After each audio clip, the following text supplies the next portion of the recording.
ito ang kwento ng isang kaluluwa at ng isang walang kaluluwa. Anong maitutulong ko sa iyo, Iya? Senyor Pedro, gusto ko lang po kasing makausap yung asawa kong si Lando.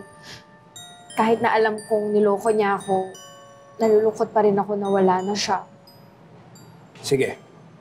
Susubukan kong tawagin ang namayapa mo ng asawa. Akin ang mga kamay mo. Ipikit mo ang iyong mga mata. Lando! Lando! Nandito ang asawa mo si Abigail. Magpakita ka.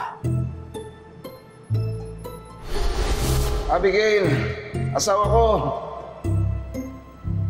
Abigail, anong gusto mo sabihin sa asawa mo? Gusto ko lang malaman niya na sa ilang taong pagsasama namin, puro pahirap at pagluloko yung ginawa niya sa akin. Dapat ikatuwa kung patay na siya, pero mahal na mahal ko pa rin siya at pinapatawad ko na po siya. Pinapatawad na kita, Lando! Abigail, my loves. Patawarin mo ako sa lahat ng mga pagkakasalang ginawa ko sa'yo. Pero ngayon pinapangako ko, palagi na akong nandito sa tabi mo.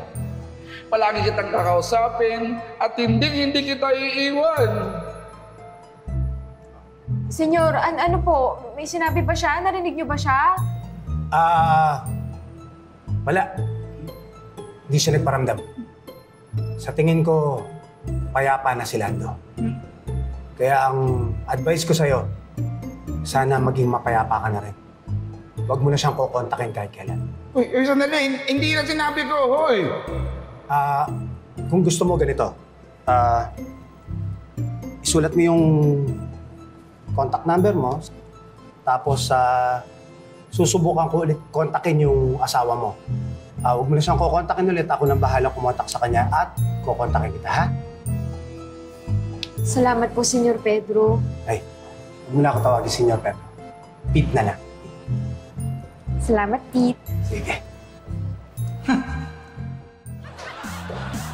Nangya ka? Peke ka pala? Peke ka, ha? Peperahan mo pa yung asawa ko? Akala ko ba naririnig mo ako? Ha? Hindi mo naman sinabi ko, peke ka, peke! Hoy! Ang lakas sa bunganga mo, kanina pa kita naririnig. Ayaw lang kita pasinin. Hayaan mo na yung asawa mo.